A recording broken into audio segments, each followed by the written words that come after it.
Vou querer meditar para os irmãos sobre um texto que eu encontrei no livro de Isaías. Texto muito lindo, muito maravilhoso, um acontecimento muito lindo. Aliás, Isaías é um livro maravilhoso. Isaías tem uma mensagem maravilhosa. Há quem diga que Isaías é o quinto evangelho, é o evangelho do Antigo Testamento, porque ele praticamente fala de Jesus do começo ao final. Isaías usa um tempo verbal no hebraico, chamado o tempo perfeito, que se interpreta assim: ele está falando de coisas que não aconteceram, como se já fosse passado para ele. E tem alguns momentos, por exemplo, como o texto de Isaías, por exemplo, 61, é um texto que não é a boca do profeta que está falando, é o próprio Espírito Santo que está falando. E o próprio Jesus, lá em Lucas, ele vai abrir aquele texto e ele vai falar: isso aqui é comigo, está cumprindo na minha vida. Então, alguns momentos são maravilhosos, como, por exemplo, quando ele fala que a virgem haveria de conceber. Já falamos isso aqui na quinta-feira. É Isaías que fala: a virgem conceberá. E eu disse até aos irmãos, quando falei sobre esse pedacinho de Isaías, que o Senhor estava dizendo para aquele pessoal ali dos reis de Judá: eu não preciso de vocês, não é? Vocês acham que eu dependo de vocês para levantar o herdeiro? Eu não preciso. Vocês até agora fizeram de tudo para destruir a herança ou a descendência de Davi, mas eu digo uma coisa para vocês: da virgem eu vou levantar o descendente do rei Davi. Não precisa nem de homem. Não é maravilhoso quando você vê que Deus está dizendo: não preciso nem de vocês, não preciso de ninguém. Quando eu quero fazer alguma coisa, eu faço, não preciso de ninguém. Isso é o que está escrito em Isaías. Mas hoje eu quero chamar a atenção e, junto com os irmãos, fazer a leitura do livro de Isaías, capítulo 8, o versículo 9, até o capítulo 9, versículo 7. A leitura do texto, como vocês sabem, eu escrevo, porque eu preciso ter a letrinha um pouquinho maior, senão tem que ficar trocando de óculos toda hora. Então eu gosto de escrever aqui, porque aqui já fica com a letra maiorzinha. Mas olha, é tão especial a leitura disso aqui, que eu não precisava nem fazer pregação nenhuma, bastaria ler devagar, chamando atenção para cada frase. Mas Deus permitindo, vamos destacar depois algumas dessas sentenças, dessas frases que eu tenho aqui. De Isaías capítulo 8, verso 9, até Isaías capítulo 9, verso 7. A primeira parte, o Senhor diz assim: Isaías falando, profeta Isaías, mas é a voz de Deus falando aqui. Enfurecei-vos, ó povos, e sereis despedaçados. Dai ouvidos, vós que sois de países longínquos, cingi-vos e sereis despedaçados. Forjai projetos, mas eles serão frustrados. Dai ordens, mas elas não serão cumpridas, porque Deus é conosco. Olha, do que é que está falando aqui? Será que eu posso pegar esse versículo? Muita gente que abre a Bíblia, né? Abre a Bíblia, vamos ver o que Deus vai falar. Abre a Bíblia, bota o dedo, aí aparece lá: forjai projetos e eles serão frustrados. Aí a pessoa fica desesperada: meu Deus, eu estou planejando fazer não sei o quê, e o Senhor está dizendo que vai ser frustrado o meu projeto. Isso é errado. Não se pode fazer esse tipo de coisa, porque é preciso entender o que é que o texto está falando. Aqui, Deus está falando de quem? Do povo rebelde, do povo judeu que era rebelde? Não, eles eram rebeldes, cabeça dura, teimosos, mas neste pedacinho aqui Deus não está falando deles. Está falando dos inimigos que, com permissão de Deus, iam invadir a terra da Palestina, atacar primeiro o reino do norte, depois o reino do sul, para, quem sabe, que o povo até pudesse acordar da sua letargia, do seu sono e se voltar para Deus. Essa era a intenção. Mas, mesmo com permissão de Deus, Deus estava dizendo: vocês gente que vem de povos longínquos, vocês que vêm de países longínquos, não pensem, Deus está dizendo isso para eles, não pensem que vocês estão com a bola toda, não. Eu estou permitindo que vocês invadam a terra do meu povo, dos filhos de Abraão, dos filhos de Davi. Estou permitindo porque tem uma razão para isso, mas não se sintam mais do que eu autorizei vocês serem, porque não é desse jeito. Não aumentem aquilo que eu autorizei vocês a fazer. Eu estou usando vocês como um instrumento de correção para o meu povo. Mas cuidado, não fiquem engendrando ciladas e armadilhas, porque eu não permitirei que vocês ultrapassem a minha vontade. Eu quando vejo isso, eu fico pensando no nosso Brasil, nosso país. Né? Estamos aí passando uma fase difícil no nosso país. Parece que tem gente que está querendo nos despedaçar, né? Nos arrebentar. Parece que... E o texto que fala de Temer, né? Só que não fala de Temer, fala de temer, né? Não tenha medo, né? Mas, meu Deus, parece que até o nome, né, está aqui, né? Mas, olha, é sério a coisa.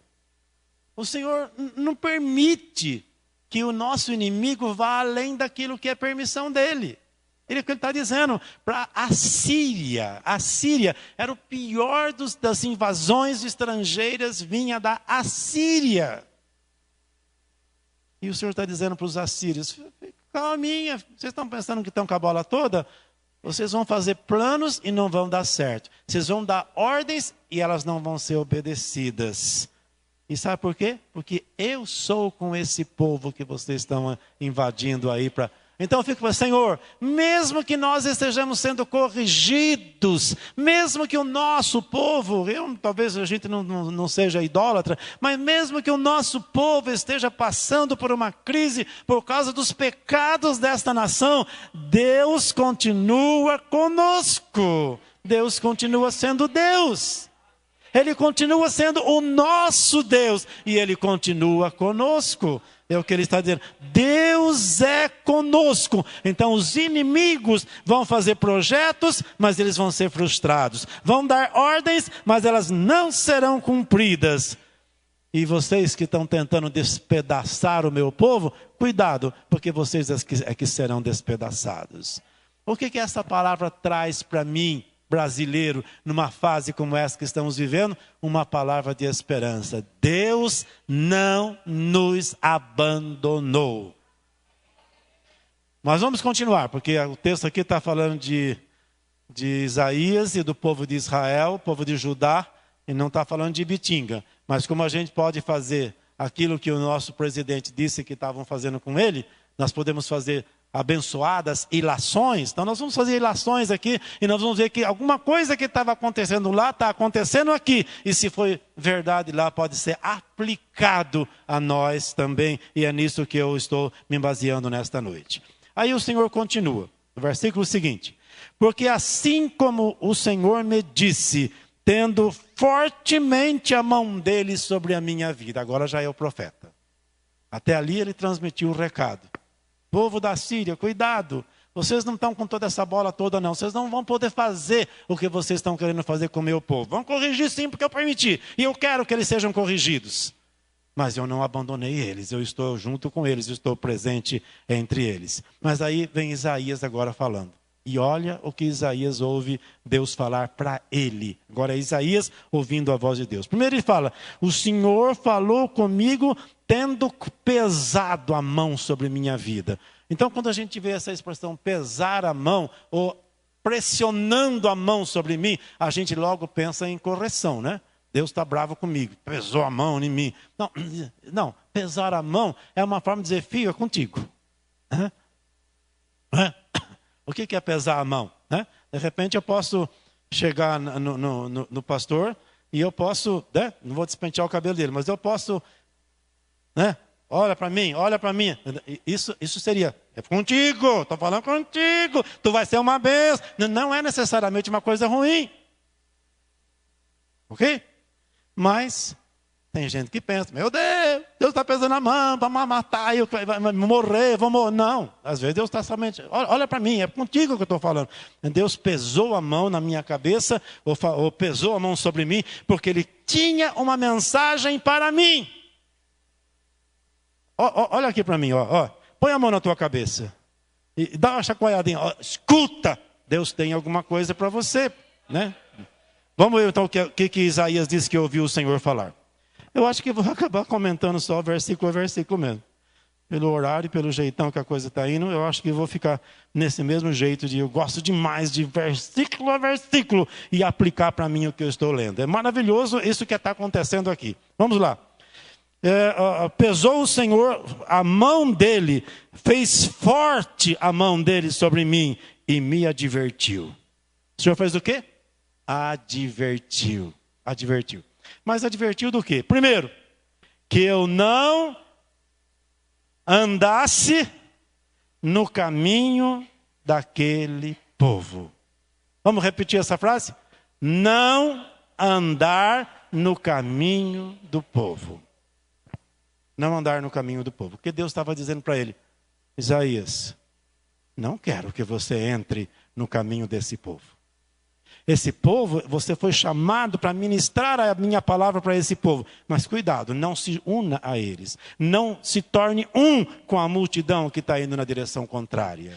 O Senhor, colocando a mão sobre mim, disse, não ande pelo caminho deste povo.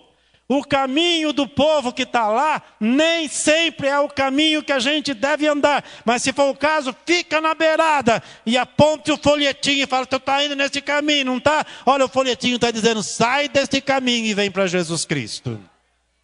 Essa é a chamada da igreja. Se eu fosse falar sobre os Isaías 61, para outra vez talvez, eu ia dizer que a missão da igreja é proclamar libertação, porque Jesus disse que Ele era a libertação, o que arrebentava as algemas do povo. Se Ele é o que arrebenta as algemas e nós somos o corpo dEle, se a igreja é a extensão dEle na terra, então a igreja continua fazendo aquilo que era a missão dEle, libertando as pessoas também. Não no nosso poder, mas no poder dEle. Mas não foi só isso que o Senhor disse para Isaías. Olha, não ande no caminho deste povo. O Senhor disse mais uma frase. Não chame conjuração a tudo que este povo chama de conjuração. O que é conjuração? Traição, conspiração. Sabe que tem gente na igreja, nas igrejas evangélicas, que não basta ter um pequeno probleminha, logo cai na mesma coisa que o mundão lá fora. Pastor, fizeram uma cumba. É isso que ele está dizendo. Filho, você não é desse povo. Então, não chame conspiração. Pastor, está todo mundo contra mim. Não chame conspiração. Lá no mundo, qualquer coisinha que acontece é conspiração. Tem gente que está querendo puxar meu tapete. Tem gente contra mim. Não chame, não faça isso. Você não vive nesse caminho, você não é desse jeito. É o que ele está dizendo para Isaías. Isaías, você não vai entrar nessa, viu, Isaías? Você não vai entrar nessa. Aí ele fala mais ainda, não tenha medo daquilo que esse povo tem medo. Você está entendendo? Está falando para o seu coração? Você está tendo medo da mesma coisa que o mundo tem medo? Você está tendo medo do quê? Do que você está tendo medo? É da macumba? É da feitiçaria? Do que você está tendo medo? Existe? Existe, mas você tem medo? Não, medo não.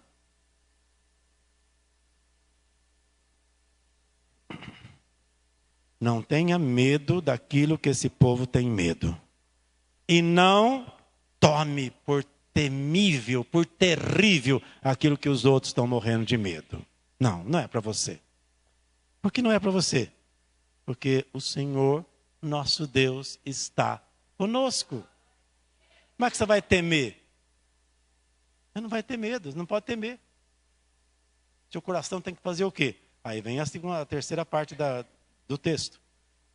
Em vez de ter medo, em vez de chamar conspiração tudo que está acontecendo, parece que é só para você.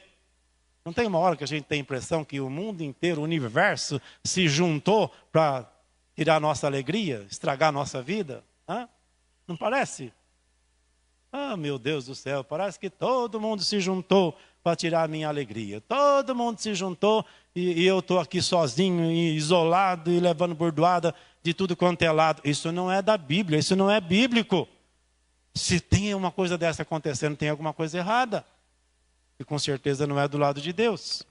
Aí o que o Senhor diz para ele? Em vez de você ter medo, em vez de você ficar achando que tudo é motivo de medo, de pânico, em vez disso, você vai santificar o Senhor dos exércitos na sua vida. Santifique o Senhor dos exércitos dentro de você. Levante a autoridade dele na sua vida. Que o Senhor dos exércitos seja o teu espanto. Se você tem que se espantar com alguma coisa, que seja com o Senhor dos exércitos. Se você tem que ter medo de alguma coisa, que seja do Senhor dos exércitos. Se você deve achar que alguma coisa é temível, que seja o Senhor dos exércitos. E aí tem uma coisa maravilhosa que ele fala em seguida. O Senhor dos exércitos será o teu santuário. Quando a gente vê santuário, a gente quase não pega a expressão hebraica do que realmente significa santuário. Quem já ouviu falar de santuário de pássaros? Santuário de animais selvagens. Quem já ouviu falar? O que significa, irmã? Santuário das onças, santuário dos tigres. O que significa? Um lugar deles que ninguém pode entrar para fazer alguma coisa contra. Não pode matar tigre lá, não pode caçar passarinho lá. É o lugar deles, é o santuário deles. O Senhor está dizendo aqui, eu sou o teu santuário. O Senhor dos exércitos é o nosso santuário. Mas para aquele que se volta contra Deus, como o povo de Judá, o povo de Israel e mesmo o povo dos assírios, o que o Senhor está dizendo? Fique na minha presença, eu sou santuário para você, sou proteção para você. Mas para aqueles que se levantam contra mim, eu sou pedra de tropeço, eu sou rocha de ofensa, eu sou laço, eu sou armadilha aos moradores de Jerusalém. Por quê? Porque eles estavam em rebeldia. Porque eles não se dobravam diante do Senhor. Então, para aqueles que se revoltam contra Deus, que se levantam contra Deus, para esses o Senhor vai ser laço, vai ser armadilha, enfim. Você sabe tudo que vem pela frente. Aí o Senhor começa a falar, olha, muita gente vai tropeçar, muita gente vai cair, muita gente vai ficar quebrado, muita gente vai cair em laço, muita gente vai ficar preso, mas você não. Você guarda a minha mensagem, guarda o que eu tenho falado para você.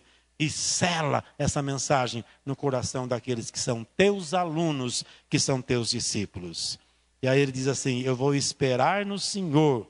Eu sei que o Senhor está escondendo o rosto dele da casa de Jacó, mas não me importa. Eu vou continuar a esperar no Senhor. Então você pode dizer comigo essa frase assim, ó. Eu sei que Deus está fechando o seu rosto para o nosso país, para a política do nosso país. O Senhor está se afastando, porém, eu continuarei a esperar no Senhor e esperar o que Ele vai fazer. Pode dizer amém se entendeu? Eu não sou cego, eu sei o que Ele está acontecendo, eu sei o que Ele está fazendo, mas eu vou continuar esperando nele, porque não acabou ainda, Ele vai até o final. Aí o Isaías fala, o profeta Isaías fala, estou aqui, Senhor, eu e os filhos que o Senhor me deu, porque eu sei, Senhor, que eu e os meus filhos fomos levantados para sermos sinal no meio deste povo rebelde. Fala comigo, Senhor, que eu e a minha família sejamos sinal para esse povo que vive aí fora. Aí o Senhor continua falando ainda mais. Você, Isaías, tem ouvido pessoas dizendo que você precisa consultar os mortos para que eles te digam o que você deve fazer. Você tem ouvido as pessoas falarem que você tem que procurar os adivinhos, aqueles que adivinham as coisas, que revelam tudo, que chiureiam e murmuram. Você já viu pessoa endemoniada, manifestação de demônios? Normalmente, o demônio, ele rinha os dentes, né? E ele fala, eu tenho ódio de você. Eu tenho ódio. É os dentes assim, fechados. Chama-se Shilrear. Os dentes travados. Ele diz, você vai procurar gente desse tipo? Você vai procurar gente que para te manifestar o Espírito nele, ele recebe esse tipo de coisa? É esse tipo de gente que você está procurando? Aí o Senhor diz assim, será que um povo não deve procurar o seu Deus? Ou seja, se o seu Deus é aquele que fala grudando os dentes assim, então procure ele. Mas se o seu Deus é o Senhor dos exércitos, quando você tiver alguma dificuldade, procure o seu Deus. E aí tem uma outra frase muito linda. À lei e ao testemunho, ou seja, à palavra de Deus.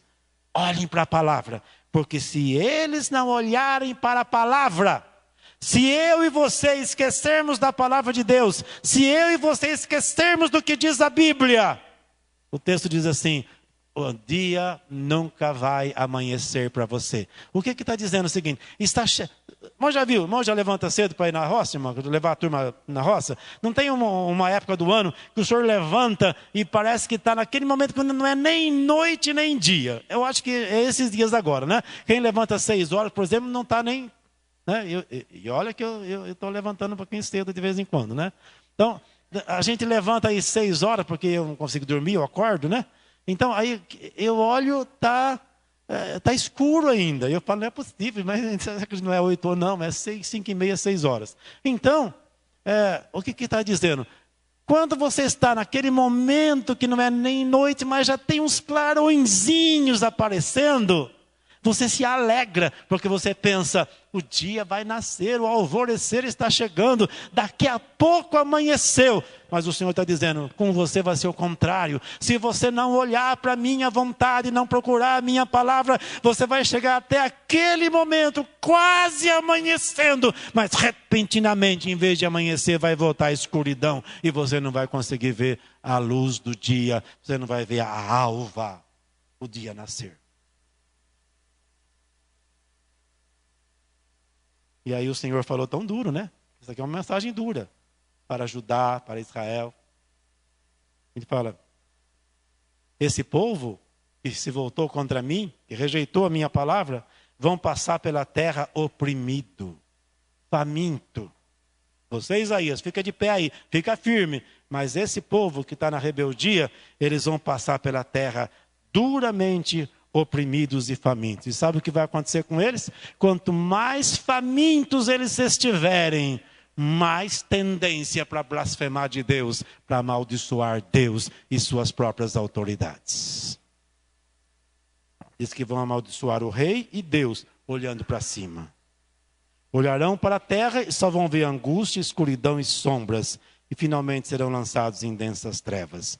Aí o Senhor, daí vem a palavra profética. Aí de repente levanta-se a voz profética. Aí o Espírito Santo é maravilhoso, porque mesmo falando toda essa frase difícil para aquele povo ouvir, o Espírito Santo vem com um alento agora. Ele fala, olha, tem uma região deste país que é chamada a região da Galileia, a Galileia Alta e a Galileia Baixa. Mais tarde passou a ser chamada de Galileia. Naquela região era a região de Zebulon e de Naftali, a Galileia Alta e a Galileia Baixa. E o Senhor diz, olha, o que é Zebulon e Naftali? Senhor, é o pior lugar da nossa nação, é o mais desprezado, Senhor, terrível Zebulon e Naftali. Pois olha, é exatamente no lugar pior, onde mais coisa ruim tem, é exatamente lá que a luz vai acender. Eu acho isso maravilhoso, porque eu vejo, meu Deus, a gente tem esperança para nós, né? Sem Zebulon e Naftali foi escolhido para acender a luz no meio da escuridão. Então tem chance para o nosso país, com tanta treva, com tanta escuridão que anda por aí afora. Agora, diz assim, nos últimos tempos, lá nos últimos, o Senhor vai se manifestar e vai tornar glorioso o caminho do mar. O que era o caminho do mar? Que a gente lê nos evangelhos também. O caminho do mar era a passagem que a pessoa que morava lá no Iraque, hoje é Iraque, Irã, Iraque, morava lá na Mesopotâmia, na beira do Eufrates. Quando eles queriam ir para o mar Mediterrâneo, eles tinham o caminho que eles chamavam o caminho do mar. Saía lá da Mesopotâmia e passava exatamente pela Galileia. Cruzava ali o Jordão, para o lado de cima do mar da Galileia, e ia na direção. Era chamado o caminho do mar. Então ele diz, olha, o caminho do mar vai se tornar um caminho glorioso, porque daquela região, da Galileia dos gentios, da região além do Jordão, o povo que estava assentado nessa escuridão tremenda e terrível, este povo vai ver uma grande luz brilhando sobre eles, resplandeceu-lhes a luz. E aí o profeta vai terminar lá na frente, falando a profecia a respeito do que era a luz que ia brilhar nas trevas. A luz que ia brilhar nas trevas era Jesus. Jesus nasceu em Belém, da Judéia, ali grudadinho com Jerusalém. Jesus desceu para o Egito, ficou muito tempo lá, algum tempinho no Egito, mas quando voltou, por causa do rei que tinha tomado conta da Judéia, o pai dele disse, não vamos ficar por aqui não. Vamos embora lá para a Galileia, para longe, uma região mais longe daqui da nossa Judéia. Porque eles eram da Judéia e eles foram para a Galileia. Então Jesus cresceu na Galileia. E quando chegou aos 30 anos, quando ele começa o seu ministério, é exatamente no lugar que o profeta Isaías tinha dito. Exatamente ali que a luz começa a resplandecer. E o profeta então recebe uma revelação de quem seria essa luz, essa criança, que alguns escritores intitulam de a maior criança que já nasceu neste planeta. Exatamente aquela criança que o profeta Isaías mesmo, uns 2, 3 capítulos antes, tinha profetizado que ele nasceria de uma virgem. Agora ele está dizendo, além de ser nascido de uma virgem, ele vai nascer na terra de Zebulon e de Naftali. Mas quem é ele? Quem é? O texto, então, nós vamos terminar com o texto, porque não vamos nem entrar na mensagem. Fica só com o texto mesmo. Olha, o texto diz assim, um menino nos nasceu. Um menino nos nasceu. Um filho foi dado a nós. O governo está sobre os ombros dele. Esse é o nosso Senhor. Nasceu o menino, filho de Deus e filho do homem, como ele mesmo se intitulava. O governo sobre os seus ombros. Mas aí ele diz assim, ele dá 4 títulos para ele, para essa criança. 4 títulos.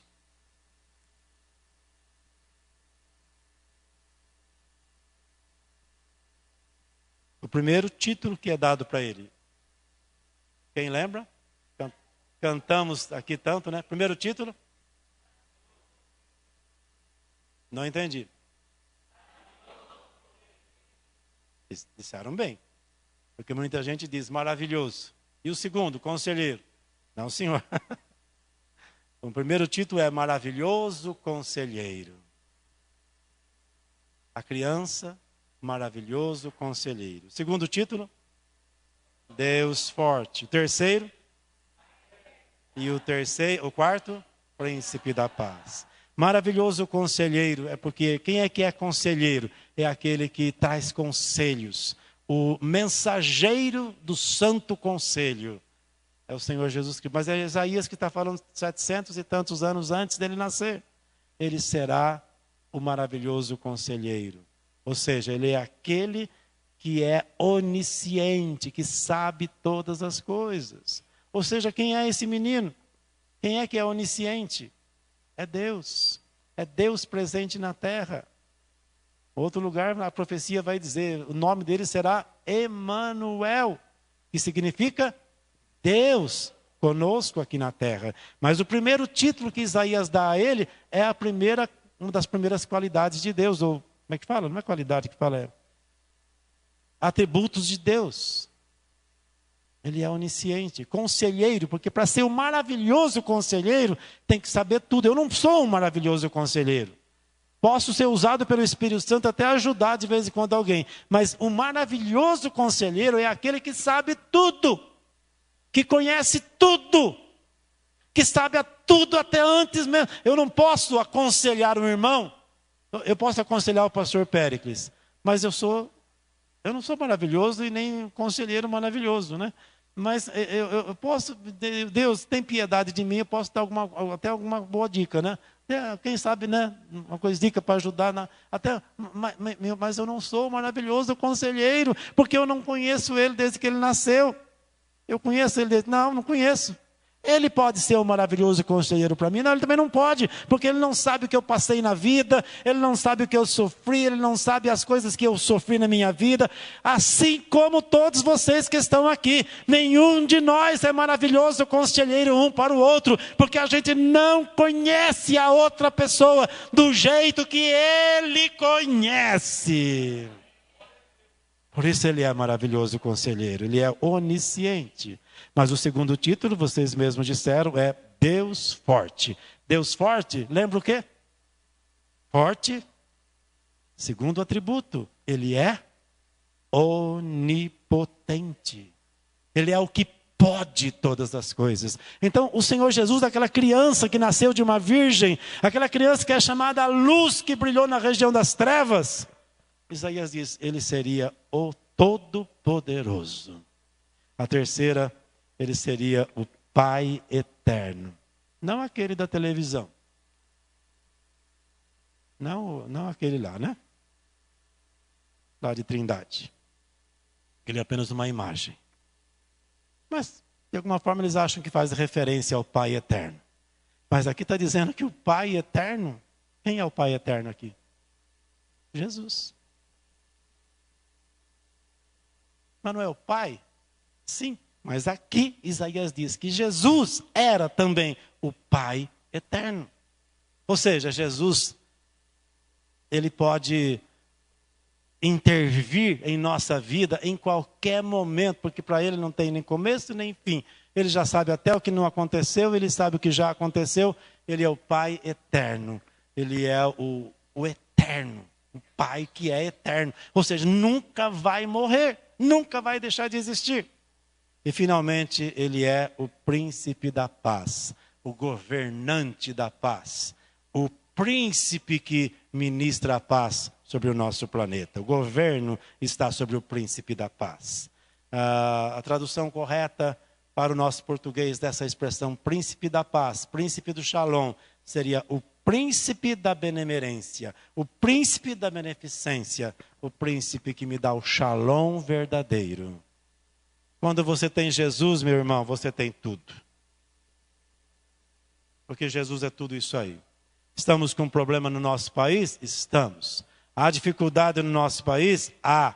Tem coisa difícil se passando nesse país? Tem. Mas nós estamos do lado daquele que venceu. Pode ser que o nosso país esteja coberto de trevas, mas a luz vai brilhar. E ela já brilha em nossa vida. Já brilha na tua vida.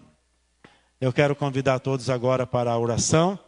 E eu quero também convidar para que a gente se aproxime uns dos outros.